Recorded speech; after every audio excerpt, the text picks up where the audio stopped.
Show de bola. Então, como que vocês estão, meus queridos e queridas? Eu tomei um balde de café aí para quem estava olhando a câmera, então vai dar o rush aqui já já, então não se incomodem. Mas espero que todos estejam bem. O que vocês estão almoçando ou o que irão almoçar? Não almocei ainda, porque eu acabei de tomar meu café. Solta aí nos comentários, tá? Quero saber o que tá todo mundo comendo para ver se me dá uma inspiração aqui. Eu peço alguma coisa diferente hoje. Um salve especial, então, aí, pô, André Cuoco, perguntando aqui das médias que eu utilizo. O Leonardo tá por aí com a gente, Léo Gonçalves, dois Léos por aqui, por acaso, né? Rafa Fernandes, boa tarde, Rafa. Rafa aqui acho que é o cara que mais está presente no Momento Cripto. Pô, obrigadão pelos likes, viu, pessoal? Aqui eu já ia pedir like, mas vou pedir mesmo assim, então quem não deixou, deixa aí, mas, pô, 341 por hora que eu tô entrando tá ótimo. Mas quem não deixou, pode deixar. Deixa eu compartilhar aqui para vocês a tela e vamos começar direto pela resposta, tá? Para não esquecer de responder o chat. Então, André Cuoco, né? Quais médias eu utilizo para analisar o Bitcoin? Cara, eu não faço short trade, tá? Eu não costumo operar a curto prazo para cripto. Então, isso é desde que eu tô aqui, é mais pelo meu perfil de risco mesmo. Eu acredito no mercado, tá? Tanto que minha profissão, minha carreira tá nesse mercado. E eu acredito que ele não vai deixar de existir e eu jogo mais para ciclos, tá? Então, meu curto prazo aqui para cripto, cara, é 3 meses, assim. Esse é meu curto prazo para cripto, que não faz tanto sentido, tá? Se pegar o pessoal mais que não tá tão imerso em cripto assim, um curto prazo, cara, é uma semana, assim. O cara faz trade é mais comum você ver day traders e swing traders com, tipo, períodos de uma semana. Esse pessoal tá mais acostumado a usar a média de 8, tá? Eu sei que é bem famosa a média de 8 aí e tal. Eu não uso tanto. Então, para mim, é bem mais simples e eu costumo até ficar menos neurótico com ação de preço, né? Até porque se eu ficar muito preocupado com o preço, eu não consigo fazer o resto das análises que eu preciso. Eu acabo usando média de 50, 100 e 200, tá? E é isso. E é isso, ponto final. E aí, eventualmente, pegar uma tendênciazinha, então, tipo, um canalzinho de alta, tipo esse aqui que está se sustentando agora. Mas antes de continuar, para falar de price action de Bitcoin, deixa eu fazer o padrão, tá? Então, merchanzinho, pessoal, todas as minhas redes, Eric com CH, literalmente em todas, até TikTok tá lá, Eric com CH, só que eu não uso. Mas todas eu consegui registrar aí o mesmo arroba. Twitter, solto lá todas as principais manchetes, tá? Com um easter eggzinho, então aqui é o gatinho comendo panqueca, por conta do nosso protocolo Pancake Swap aí, que está fazendo a migração de rede, mas todas as principais notícias solto lá. Para quem não está inscrito, tá? Tem o link aqui em cima já. O chat está ativo hoje, então o link acabou subindo um pouco, mas está a última mensagem da Genial. Peraí que tá dando vontade de espirrar aqui. Passou. Tem aqui a LP, tá? É genial.você/encripto, tá? Aqui, só subir o chat um pouquinho, você vai passar a receber todos os conteúdos de cripto aqui da casa, tá? Então, para quem não me conhece, sou o Eric, tá? Eu trabalho na área de research aqui da Genial, especificamente na área de criptoativos. Então, eu cubro só cripto, passo meu dia vendo esse mercado aí. Beleza? Merchan feito. Mais um, tá? Acabou ficando bem legal o material. A gente gravou um podcast semana passada, na quinta, sobre o Real Digital. E eu sei que ele já tem. O Real Digital ele acaba tendo acho que é a melhor confluência de fatores aí de mercado tradicional com o mercado cripto, e que eventualmente todo mundo vai, mesmo investidor de bolsa normal, vai acabar precisando entender o que é e como funciona tal. A gente gravou um podcast ali, tirando todas as dúvidas de quem estava presente no chat no momento, então ficou um papo de 1 hora ali, eu e o Bruno, falando basicamente tudo sobre o real digital, se precisa se preocupar, se não precisa, qual que é a influência do Banco Central, o que o Banco Central vai ter a ver com blockchain ou cripto, tá ali, só jogar Real Digital, Genial Investimentos, tá lá, tudo que você precisa saber, esse é o título. Agora sim, agora vamos falar de hoje, tá? Que a gente está numa semana bem especial, tá? Uma semana que vai ter bastante movimentação, e uma das principais movimentações é hoje, tá? Justamente o que o Carvão estava falando hoje mais cedo, do FONC, tá? Então, 3 da tarde a gente vai ter a nova decisão da taxa de juros, e aí o que importa mesmo, tá? Vai ser 3h30 na coletiva de imprensa ali com o Jerome Powell falando, e tentando trazer um pouquinho mais de clareza ali do que eles estão esperando para esse ciclo de aperto econômico que eles estão promovendo, tá? Se a gente vai ter mais um aumento de juros ainda esse ano, ou se a gente vai ficar flat aí, para já pensar numa pivotada, né? Começar a descer esses juros, se vai ser esse ano, se vai ser no primeiro semestre do ano que vem. O ponto tá mais perto do que a gente achava que estava 2, 3 meses atrás. Por que isso importa para cripto? Agora sim, falando de preço, porque cripto estava com uma correlação muito grande, tá? Com ativos de tech e com reserva de valor, principalmente o ouro, tá? Então essas duas narrativas ficavam brigando muito ali com o cripto. Não cripto todo, tá? Mas mais especificamente Bitcoin. Então reserva de valor, uma hora estava mais alta, ou a correlação estava mais alta, outra hora ativos de tech estava mais alta, e por que é importante acompanhar isso, tá? Porque ativos tech, né, e ativos de risco no geral, eles costumam responder pior a uma economia com juros mais altos, tá? Isso porque só fica menos interessante você colocar seu dinheiro para correr risco, sendo que você, numa renda fixa ali, né, os juros do país, você estaria recebendo uma remuneração alta, né, correndo risco país. Aí você prefere correr risco país do que risco empresa. Mas isso aí é meio teoria básica. E o que é importante a gente olhar? É porque o Bitcoin, ele tá, cara, 30 dias aqui, 35 quase, parado. Em compensação, as bolsas dos Estados Unidos, então Nasdaq e S&P, estavam empurrando agora, estavam quase batendo máxima aí nessas últimas semanas. Então, essa correlação do Bitcoin com as ações de tech, ela deu uma reduzida legal, tá? Apesar de continuar alta, ela deu uma reduzida boa. Então, por que vai ser bom ver o que vai acontecer hoje, tá? Porque se eles derem um sinal, o Fed, tá? E após na coletiva de imprensa lá, o Jerome Powell, e eles derem um indicativo de que podem estar olhando melhor agora um possível afrouxamento aí nessa política econômica mais dura, né? Ou já estão. Se eles indicarem que estão começando a pensar numa redução de juros, e cripto responder bem, e Bitcoin responder bem, assim como Bolsa responderia, correlação está aumentando. Então a gente já pode esperar que um pode voltar a ser proxy do outro, né? Porque era muito engraçado, principalmente em finais de semana, que Bitcoin não para não tem dia, né? 24 horas por dia, todo dia da semana. Você acabava tendo uma movimentação no Bitcoin durante o final de semana que acabava se repetindo na bolsa assim que ela abria na segunda, tá? Então a gente pode ver que isso aí eventualmente pode voltar a acontecer, mas tudo isso vai depender dessa correlação, se ela vai estar ou não presente. Mas a nível de preço, tá dando números mesmo, agora falando das médias, a gente estava com esse canalzinho de alta aqui, tá? Ele tá vindo desde o fundo lá, desde novembro do ano passado, que foi quando a gente marcou o fundo desse ciclo. Eu continuo acreditando que esse foi sim o fundo do ciclo, tá? Eu não acho que a gente volte para 15 mil dólares de jeito nenhum. Seria uma catástrofe, tá? Porque elas já aconteceram e não chegamos nem perto lá dos 15 mil dólares de novo. Por isso eu acho que a gente marcou fundo mesmo nos 15 mil dólares. E estamos com esse canalzinho de alta aqui, que ele acabou, a média do canal, tá? Ela acabou até servindo como resistência aqui várias vezes, tá? E por que agora vai ser interessante, tá? Porque a gente estava num período com muito pouca volatilidade, então já historicamente, né, um mercado com pouca volatilidade e pouca liquidez, que é o que a gente estava também no mercado, costumam preceder grandes movimentos de alta, tá? Grandes explosões de preço, seja ela para cima ou para baixo. Eu acredito que ela deve estar vindo para baixo, porque faltam gatilhos para a gente ter uma demanda real de compra. A gente já teve os principais gatilhos acontecendo, que foram o pedido de ETF, tá? Que eu passei praticamente 2 semanas só falando disso. Então, os pedidos de ETF das principais gestoras lá dos Estados Unidos, então BlackRock, Invesco, WisdomTree, sempre falo esses nomes aqui. A gente está aguardando agora a aprovação desses pedidos, tá? Eles foram reconhecidos, a SEC falou, beleza, os pedidos são legais, agora deixa a gente ter o tempo aqui para avaliar ele, para aprovar ou não. Isso deve acontecer até o final de agosto. Esse é o principal gatilho que a gente está olhando agora.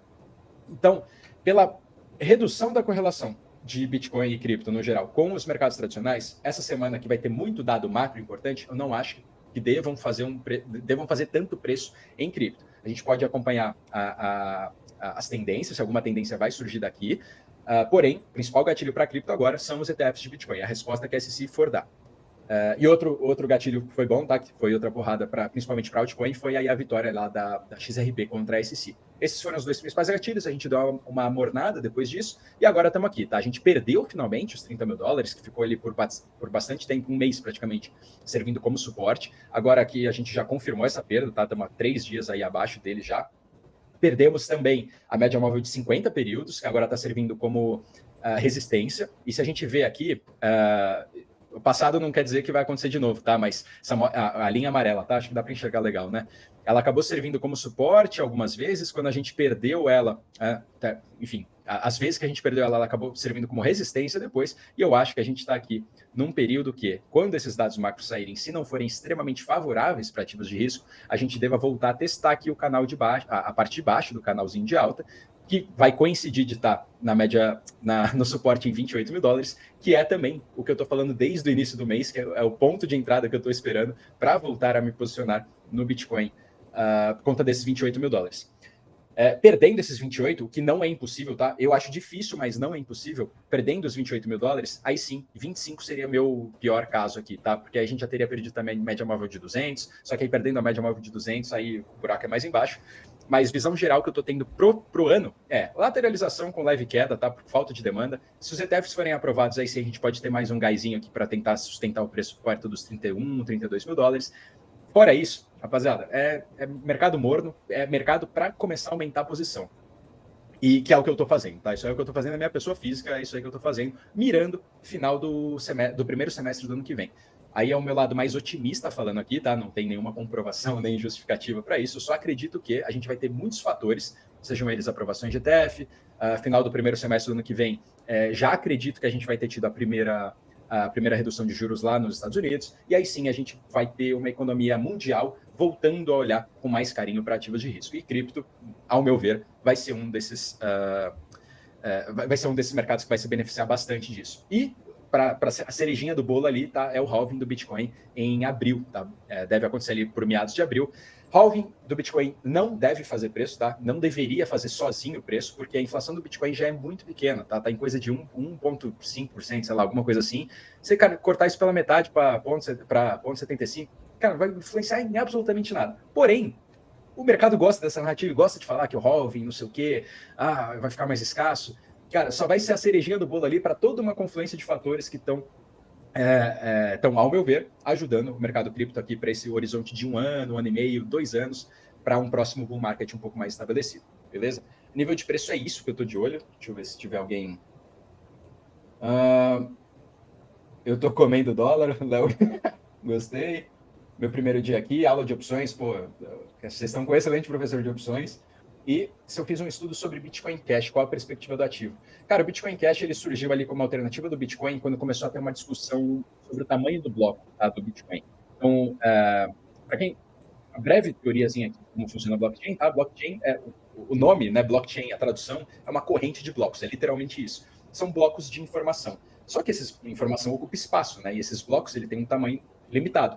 Então, a escalabilidade de uma rede de blockchain, ela está diretamente ligada ao tamanho desse bloco, né? E quanta informação você consegue armazenar dentro desse bloco. O Bitcoin ele foi programado com o jeito dele ali, só que não foi programado, aí, pelo menos pelo que a gente viu até hoje, tá? Ele teve alguns problemas de escalabilidade. Cada bloco do Bitcoin é adicionado a cada 10 minutos na rede e ele não tem um tamanho tão relevante para caber tanta informação ali. Você teve outras atualizações, tá? Não vou entrar muito nesse mérito, como Taproot e tal, que acabaram enfim, permitindo que mais informações fossem colocadas no bloco ali, mas não vou entrar nesse mérito. O ponto é, quando falaram, pô, Bitcoin não está servindo para o que a gente queria, né? Não vai servir como a moeda do mundo inteiro.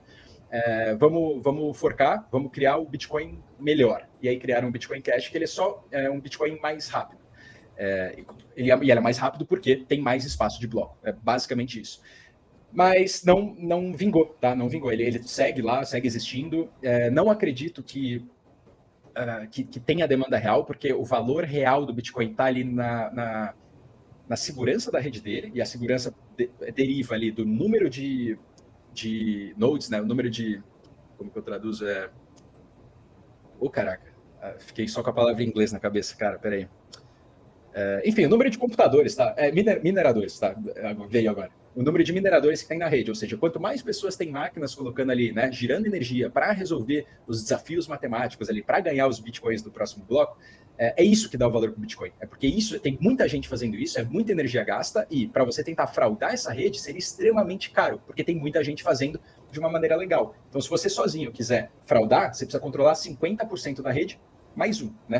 O pessoal chama de 51%, mas é 50% mais um, para você conseguir atacar a rede. Só que, cara, é tanto poder computacional ali que seria inviável, seria caro demais para justificar qualquer ataque que você queira fazer na rede. Aí que está o valor do Bitcoin. E o Bitcoin Cash não tem isso. Ele é uma moeda que tem uma relevância grande, tá? Tem um market cap relevante, porém não é o Bitcoin. Então, eu acho que está fadado a morrer, tá? Eu acho que faz muito mais sentido desenvolvedores do Bitcoin hoje, né, desenvolverem novas funcionalidades para a própria rede do Bitcoin, seja elas segundas camadas, por exemplo, a Lightning que está evoluindo, ou até mesmo esse protocolo de Ordinals que surgiu aí recentemente, fala aí já algumas salas ao vivo aqui sobre eles. Eu acho que faz mais sentido desenvolver atualizações, né, em segundas camadas ou redes terciárias ali para o Bitcoin do que apostar no Bitcoin Cash mesmo. E a mesma opinião que eu tenho sobre Litecoin, por exemplo, tá? Litecoin é a mesma coisa que o Bitcoin, só que vezes 8. Então ela é 8 vezes mais, tem 8 vezes mais espaço, também tem os halvings, e ela acaba respondendo também pelas movimentações de mercado que a gente espera que o Bitcoin aconteça. Mas é a mesma opinião, tá? Bitcoin Cash, Litecoin, para mim é meio que a mesma coisa. Tá fadado a morrer. Posso estar errado, tá? Posso estar errado. Eu não sou o senhor da verdade aqui, mas se fosse para apostar, preferiria estar apostando no próprio Bitcoin mesmo. Espero que eu tenha respondido a pergunta aí. Acabei preambulando muito. Bitcoin falamos, tá? Visão geral de mercado. Eu gosto de trazer esse gráfico aqui, que ele é mais lúdico. A gente tem Compound aqui hoje. Confesso que eu não vi notícia, tá? Eu não sei especificamente por que a Compound está estourando hoje. Mas temos Solana também. Solana, a gente fez a newsletter essa semana falando dela, porque que para mim faz sentido você ter uma exposição em Solana a título de hedge contra Ethereum. Também não é segredo para ninguém que eu estou bastante bullish com Ethereum. É a minha maior posição hoje. Pessoa física, tá? Não falo pela Genial quando eu falo isso. Então é a minha maior posição. Tá em Ethereum. Porém, a Ethereum, apesar de estar ganhando a guerra das blockchains programáveis, ela está bem à frente aí das outras, não é uma guerra ganha, tá? Ela está ganhando, só que é um mercado muito novo, tem muito desenvolvimento para acontecer ainda. Então, para mim, faz sentido você se expor, pelo menos um pouquinho, numa rede que tem uma estrutura diferente da Ethereum. Você tem várias Ethereum killers ali, né? Surgiram várias redes, somos a matadora da Ethereum. Só que tentando fazer a mesma coisa, tentando fazer a mesma estrutura, falando que faz melhor. E nenhuma, por enquanto, nenhuma se provou. A Solana, ela tem uma estrutura diferente. E ela apanhou, jura, a Solana apanhou demais, desde a quebra da FTX, a proximidade que a Solana tinha com a Alameda, ela acabou apanhando demais, ela caiu, sei lá, 94% do topo dela, só que ela continua existindo. E ela foi uma das poucas que conseguiu desenvolver uma comunidade. Ela tinha uma comunidade ali específica no DeFi, tinha uma comunidade específica de NFT, uma comunidade específica de jogos, e é o que você precisa para uma rede, você precisa trazer o usuário. E a Solana não morreu, cara, ela apanhou demais. A Solana é o Rock, eu gostei dessa analogia, pensei agora, é o Rock Balboa, cara. Apanhou demais, e existe um mundo em que a Ethereum fale e a Solana possa assumir esse lugar, tá? Isso aqui a gente falando de probabilidades, tá? Que é uma probabilidade maior que zero. Eu acho que é muito baixa, mas é maior que zero. Por isso que eu acho que como investimento hedge, né, contra uma antítese a Ethereum, eu gosto do investimento Solana. Então, bom ver que ela está reagindo bem. A gente vai falar de outra, a própria Avalanche, tá? A Avalanche é a mesma coisa para mim, a gente vai falar de uma notícia dela, mas a nível macro, por que hoje vai ser importante? Tá? Já expliquei a relação de Bitcoin com ativos tech, né, e ativos de risco. Então, hoje aqui a gente tem 3 horas ali a declaração do fonte, praticamente dado, que vai subir 25 bips, tá? Isso aqui, vai aumentar 25 bips, tá? Não dá nem para falar outra coisa. O que importa mesmo é 3,5, tá? Que vai ser a coletiva de imprensa. Aí vamos ver o tom, né? O discurso ali, se ele vai estar mais hawkish, mais dovish, eu gosto dessas palavras. E ver como o mercado cripto vai reagir a isso. Além disso, a gente tem, ao longo da semana também aqui, os dados de emprego, tá? Então aqui a gente está naquela máxima ali de dado ruim é dado bom, né? Se a gente tiver um maior número de pedidos de desemprego sendo solicitados, né, então a economia, o mercado empregatício lá dos Estados Unidos estiver pior, melhor para a economia, porque você vai ter uma economia mais diminuindo, né, uma economia menos aquecida, e aí, consequentemente, você tem uma inflação que, teoricamente, deveria estar caindo também. Então, vamos ficar de olho aqui, pedidos de desemprego, e PCI na sexta, que é o principal dado que os Estados Unidos costumam olhar para tomar as decisões sobre a política econômica deles. Então, PCI sexta aqui, cara, que é basicamente o núcleo da inflação deles. Cara, se isso aqui tiver vindo abaixo do esperado, show de bola, eles estão no caminho certo, e aí sim a gente pode ter ativos de risco respondendo melhor. Então, falamos aqui.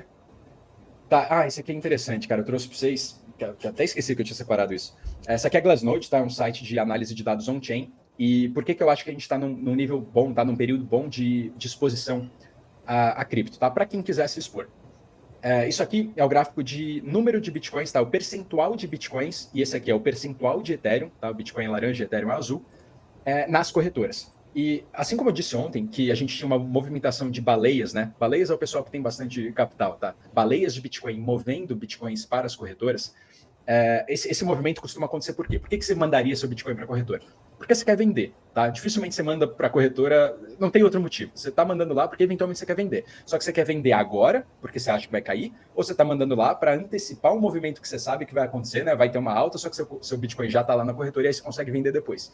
Não sabemos. O ponto é, tem baleias de Bitcoin mandando Bitcoins para exchanges, e se a gente olhar aqui, a gente está numa mínima desde 2020, está no percentual de Bitcoins nas exchanges. O que significa?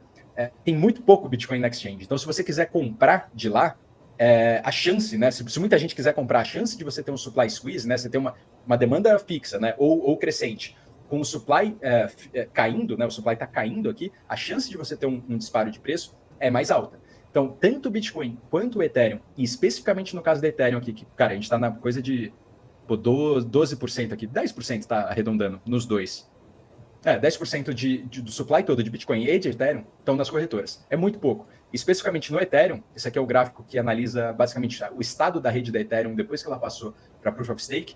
A gente vê que 20% dos Ethereums em circulação estão em stake. O que significa? Significa que está travado lá na rede da Ethereum, ajudando a validar a rede, tá? Isso aqui tende só a aumentar. Tá só aumentando, só aumentando. A gente tem o dobro de Ethereums travados na rede, ajudando a promover a segurança da rede, do que Ethereums em corretoras. Então, cara, eu acho que, dado a estabilidade de preço que a gente está e também opinião própria, eu acho que o fundo já passou, eu acho que o pior já passou. Com esses dados fundamentalistas aqui, cara, eu acho que a chance de alta é muito maior, a assimetria de risco para cima é muito maior, tá? Isso aqui eu estou tentando fundamentar meu positivismo, meu lado mais otimista. Sigo confiante para meio do ano que vem, beleza? Se alguém tiver mais dúvida aqui, eu fico tentando tomar cuidado para não falar coisa que, enfim, que vocês não entendam, ou, enfim, se estiverem entendendo também, se quiserem que eu fale mais técnico, aí pode avisar que eu tomo mais cuidado, ou menos cuidado. Agora, vamos passar VaptVupt pelas notícias. Essa aqui eu achei interessante, tá? O Banco Central, nosso querido RCN, né, Roberto Campos Neto, está estudando aí operar com uma nova classe de ativos, ele não disse qual, ele só disse nova classe de ativos para as reservas internacionais do Brasil. E aí o cara aqui ele já deu uma brincada, né? Bitcoin? Interrogação. É que quando o pessoal fala de nova classe de ativos, eu pelo menos, a gente relaciona ativos digitais, tá? Não sabemos, ninguém sabe o que é. O ponto é, a gente sabe que o Campos Neto ele é mais amigável a cripto, tá? Ele gosta disso, tanto que o real digital está sendo construído numa blockchain, é uma blockchain EVM, tá? Ela usa a máquina virtual da Ethereum. Para tirar essas dúvidas, assistam o podcast lá que eu falei, Genial Investimentos, Real Digital, tudo que você precisa saber, só jogar aí, a gente falou o papo semana passada, tirando todas as suas dúvidas. E aqui, cara, surgiu só a prospecção de que, eventualmente, será que o Brasil vai ter cripto nas reservas internacionais? Não sabemos, mas achei interessante trazer. Uma empresa, tá, Flashbots, alcançou o nível de unicórnio agora. Unicórnio, então, são empresas que alcançam valuation ali de $1 bilhão. Então, ela fez um último levantamento agora de $60 milhões nesse valuation de 1 bi. Flashbots, também não quero entrar muito no lado técnico, mas eles trabalham o que se chama de MEV, tá? Explicando só o que precisa ser explicado, MEV é a tradução para Maximum Extractable Value. Então, é o valor máximo extraído. Então, todo mercado que atua com uma ordem, né, com ordem de pedidos, né, com a ordem de ordens, então, sei lá, a própria blockchain, o exemplo da blockchain, tá? A blockchain é um conjunto de informações, né, um conjunto de ordens ali, tipo, Eric comprou não sei o quê, Carvão comprou e vendeu depois. Essa ordem influencia, tá? Se eu vendo algo para o Carvão e ele vende essa coisa na sequência, ou o Carvão vende algo na sequência e eu vendo para ele depois, isso influencia no preço dos ativos. Então, essa ordem, ela altera o valor das coisas. E o Flashbots, ele é basicamente uma forma de tentar trazer o lado putz, cara, eu não sei como falar isso. Enfim, eles tentam tirar o máximo valor possível das ordens das transações de um bloco de blockchain. Então, se você tem 10 transações e essa ordem varia, eles tentam fazer com que os blocos que sejam incluídos na blockchain estejam numa ordem que, para eles, gere o maior valor possível. E eles tiram esses spreads dali de dentro. Eu sei que ficou confuso, tá? Eu vou tentar trazer uma analogia melhor outro dia, só para não me estender muito, mas é basicamente isso que eles fazem. E estão crescendo, tá? $1 bilhão agora, isso aqui é bastante relevante. Eu vou anotar, cara. Essa aqui eu fiquei devendo na explicação, tá? Peço desculpas. A Avalanche, assim como a Solana, que eu falei que poderia servir como um hedge, tá? A Ethereum, ela está crescendo muito no lado de tokenização, de ativos reais tokenizados, né? O RWA, Real World Assets, tokenizados. E isso aqui é um mercado trilionário, tá? Porque basicamente qualquer ativo pode ser tokenizado. Ação, título de dívida, crédito, tudo que você imaginar você consegue tokenizar. E é um dos lados que basicamente todas as nações estão olhando. Então, a Avalanche está desbancando bastante nessa frente, tá? Porque ela é uma rede que está se especializando nisso e acabou de lançar uma iniciativa de $50 milhões para comprar os ativos tokenizados que estiverem na própria rede deles. Então, esse mercado, especificamente de tokenização, é muito, muito grande e a Avalanche está desbancando todas as outras redes nessa frente. Então, também é outra. Assim como a Solana, dá para ficar de olho aqui em Avalanche, porque se deslanchar, tem muito potencial de crescimento também, tá? Então, não descartaria ficar de olho em Avalanche. Eu gostava no começo, passei a não gostar no último ciclo, e agora eu tô voltando a olhar para eles, beleza? Binance ali se ferrando, tá? No resto do mundo. Saiu ali de mais 3 mercados, né? 3 países lá da Europa. Porém, tá voltando para o Japão. Então, Binance aí com seus problemas de sempre. KuCoin, que é uma outra corretora aí, dissipou alguns rumores de demissão. Parecia que estavam falando que iam mandar 30% da força de trabalho embora. O cara falou que não tem nada a ver com isso. É só demissões normais, tá? A partir do nível de desempenho das pessoas. Blockchain Venom, que é a blockchain que está sendo usada lá em Abu Dhabi, é a blockchain oficial de Abu Dhabi, né, dos Emirados Árabes, alcançou 1 milhão de carteiras na rede de testes deles. Só que eu só trouxe para a gente ficar de olho nesse nome, tá? Eu não conhecia, mas é bom ver que Emirados Árabes está crescendo com a blockchain própria deles, então 1 milhão de carteiras em 2 meses é relevante. Agora, as últimas notícias mais aleatórias. Twitter mudou o nome para X, tá? Isso aí também não é surpresa. E a gente tinha um arroba, que era o arroba X, né? Já era de um usuário normal. Ele estava tentando vender o arroba X dele por $1 milhão. E no final das contas, ele só teve o arroba removido dele e não ganhou nada por isso, tá? Então, por isso que a gente vem naquela, tipo, você não pode vender algo que não é seu. Então, não é porque teu arroba ali é seu que você acha que você vai conseguir vender. O arroba é do próprio Twitter, tá? Então o Elon Musk mesmo, tá? O arroba X virou o próprio Twitter, tá? O arroba do Twitter.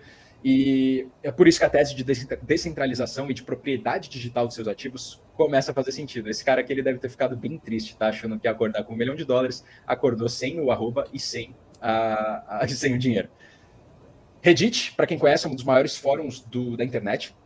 Tá lançando ali mais uma coleção deles. Eles foram um dos poucos que conseguiram lançar uma coleção de NFTs, que eles nem chamam de NFT, porque para eles o nome NFT tá batido, não funciona legal. Eles chamam de colecionáveis digitais, que aí sim, pô, entra na cabeça das pessoas, faz sentido. Estão lançando a 4ª geração da coleção deles. E 2 jogos, tá? Um é o Aurori e outro é o Cyberpunks. Esses 2 jogos, eles estão expandindo suas interações entre redes, tá? A Aurora, ele foi criado primariamente na Solana, tá migrando para Arbitrum, migrando não, ele tá expandindo para Arbitrum, e a ideia deles é alcançar várias redes. Esse aqui é um dos principais nomes do GameFi, né, do lado de jogos NFT, com valuation bilionário também.